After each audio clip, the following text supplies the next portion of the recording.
जम्मू में जिस तरीके से मदरसे से टीचर को गिरफ्तार किया गया है उसको लेकर क्या अपडेट है, जानने के लिए सीधे हम जम्मू का रुख कर रहे हैं। शहनवाज मेरे सहयोगी वहां से लाइव जुड़े हुए हैं। शहनवाज, असम और यूपी के बाद अब जम्मू जहां पर जो इमाम है उसे गिरफ्तार किया गया, इसको लेकर क्या जानकारी निकलकर सामने आई है? आईएसआई से कनेक्शन की बात भी सामने आई है।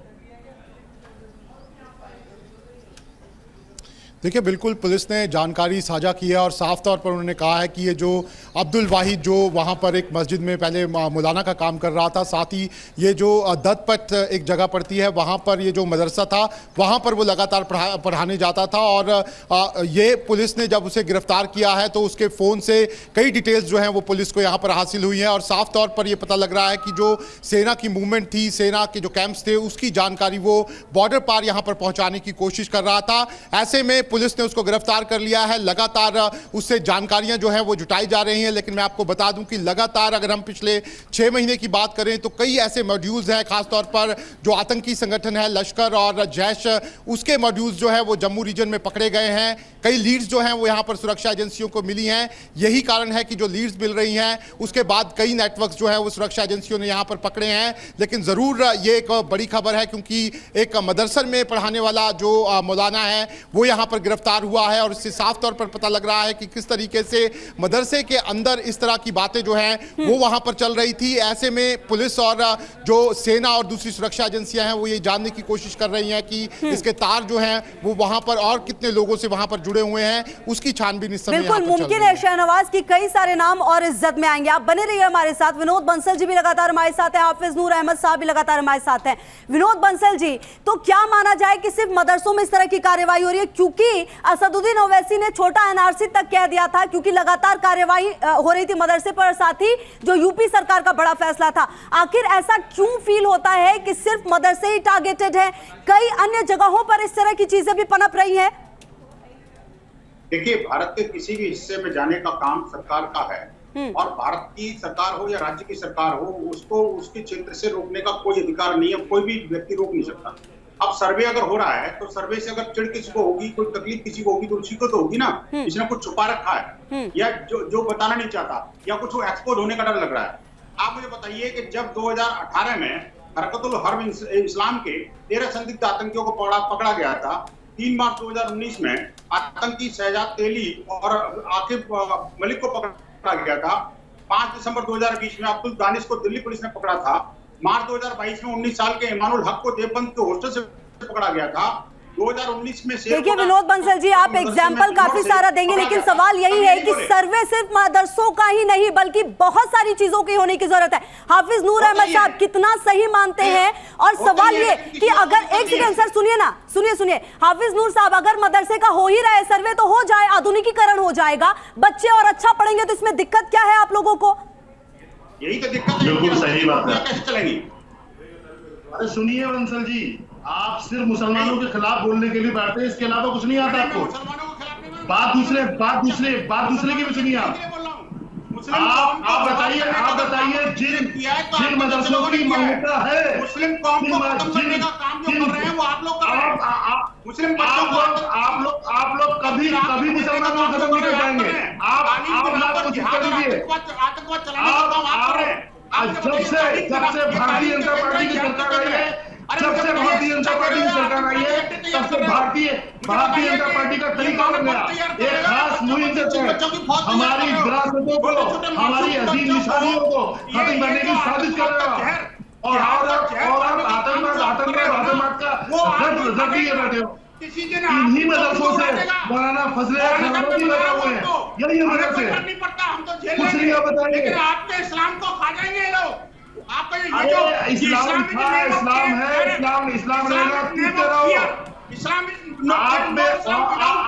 आप पे हिम्मत है तो आरएसएस के मदरसों की, आप में हिम्मत है तो आरएसएस के मदरसों की। अच्छा हाफिज नूर जी सुन लीजिए ना, सवाल सुन लीजिए। आप ये कह रहे हैं कि लगातार सरकार इन मदरसों को टारगेट करने की कोशिश करे। बहुत छोटा सा सवाल है, जो खबरें आप देख रहे हैं जहां पर इमामों को गिरफ्तार किया जा रहा है, ये इमाम छोटे छोटे बच्चों को तालीम देते हैं, आतंक का पाठ पढ़ा रहे, इस पर आप सहमत है? ये होना चाहिए इस देश में?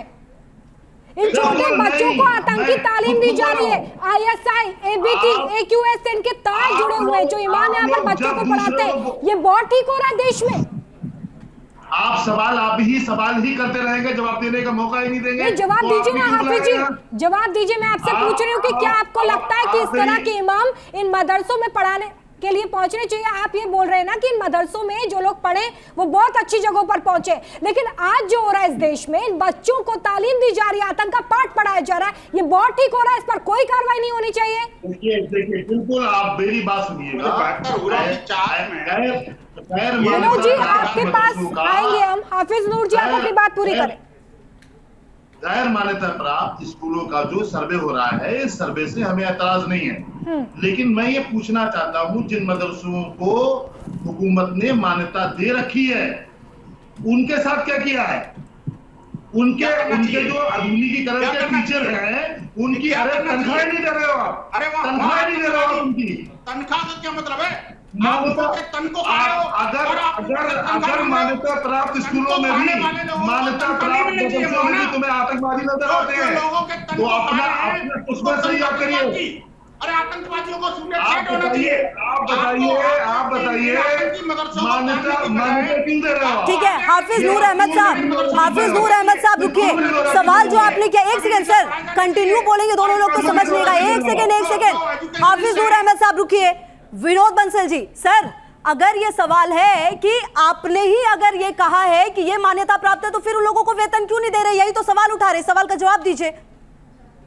सवाल नहीं है, उनका जवाब नहीं है। जो मानव तन को खा रहे हैं, उनको वेतन क्यों दिया जाए? उनको तो वेतन ही रहना चाहिए। मैं कहता हूँ देखिए, शिक्षा को केंद्र बना के रखेंगे तो निश्चित रूप से पूरा देश उसके साथ खड़ा होगा। शिक्षा को जिहाद का केंद्र बना दोगे, शिक्षा को आतंक का केंद्र बना दोगे, शिक्षा को देश विरोध का अड्डा बना दोगे, तो आखिरकार उसको वेतन क्यों दिया जाए? ऐसे सब संस्थाओं का तुरंत विरोध करना चाहिए। नजर आएंगे जो तुम्हें बर्दाश्त की बात कर रहे हैं कि तनख्वाह नहीं मिल रही। ऐसे शिक्षक जिनको अभी आपके स्क्रीन पर उन्होंने देखा होगा, इनको तो डूब के मर जाना चाहिए। ऐसे लोगों को शिक्षक बना करके आप उनसे तो तनख्वाह नहीं चाहिए। आप में हिम्मत है, देश के भविष्य हैं बच्चे, चाहे हिंदू के मुसलमान के। आप में हिम्मत है तो जो उत्तर प्रदेश सरकार के मत है, जो सरकारी स्कूल चल रहे हैं, उनकी आप जांच कराइए। वहाँ के टीचरों को नहीं मालूम है तो उत्तर प्रदेश का मुख्यमंत्री कौन है, जांच कराइए। जब लोगों को ये नहीं पता प्रधानमंत्री कौन है, ये नहीं पता मुसलमानों के खिलाफ रात और दिन मुसलमान, इस्लाम, पाकिस्तान और मदरसे और मस्जिद, इसके अलावा कुछ और सीखा आप लोगों ने?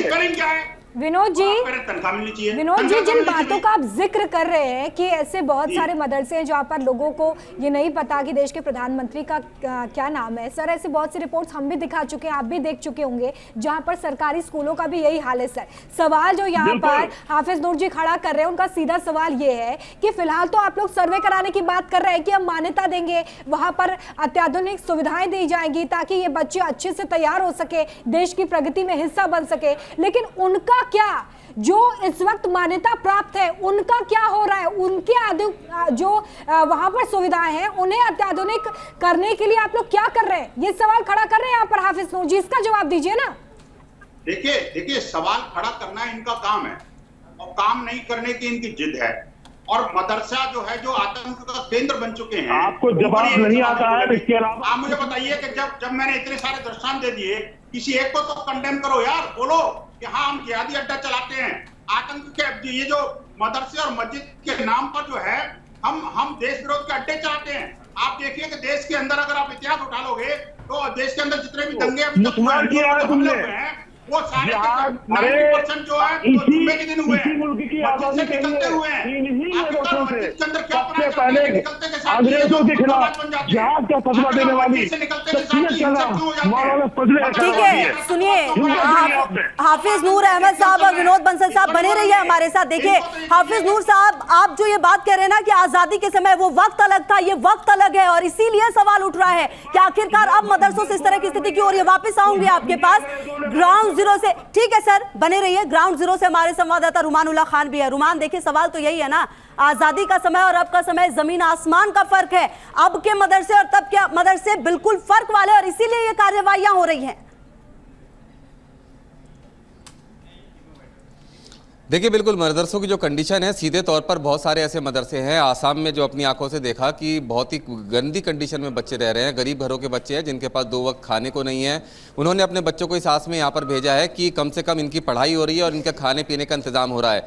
लेकिन असल में हो ये रहा है कि इन बच्चों की संख्या को दिखाकर, इनकी गरीबी दिखाकर चंदे और ज़कात से पैसा हासिल किया जाता है जो किसी और काम में खर्च किया जाता है। और आसाम में इस तरह के जो मदरसे हैं जहाँ पर आसानी से इतने गरीब बच्चे हैं, और इसी वजह से जो आतंकी संगठन है उनकी नज़र भी इन मदरसों पर पड़ी हुई है, क्योंकि एक तो यहाँ पर रहने का उनका इंतजाम अच्छी तरह से हो जाता है। उनके लोकल मददगार उनको टीचर के तौर पर मदरसों में प्लेस कर देते हैं और यहाँ पर रहकर उनको अपने आतंकी संगठन का प्रचार प्रसार करना बेहद ज़्यादा आसान हो जाता है। और यहाँ पर जो गरीब और मासूम बच्चे हैं जिनके नाम पर पैसा लाया जाता है लेकिन उन पर खर्च नहीं होता, उनको वर्गराना उनके लिए आसान हो जाता है। और यही सबसे बड़ी समस्या है। और सबसे बड़ा सवाल यही है कि आखिर क्यों मदरसों को इंग्लिश मीडियम नहीं बनाया गया, क्यों मदरसों को इतने सालों में, आज़ादी के वक्त से अगर मदरसे चल रहे हैं तो उन मदरसों को क्यों इतना आधुनिक नहीं बनाया गया कि वहाँ से निकलने के बाद बच्चा कम से कम कहीं छोटी मोटी जगह पर नौकरी के लायक हो जाए, मजदूरी ना करे। और कितने मदरसों की चलाने वाली संस्थाओं के अंडर में इंजीनियरिंग कॉलेज या मेडिकल कॉलेज चल रहे हैं। ये तमाम चीज़ें हैं और अब ये सोचना होगा कि मदरसों का अगर सर्वे हो रहा है, मदरसों से अगर आतंकी पकड़े जा रहे हैं, सवाल कई सारे और इसीलिए जवाब ढूंढने की बहुत ज्यादा जरूरत है। बहुत शुक्रिया आप सभी का हमारे साथ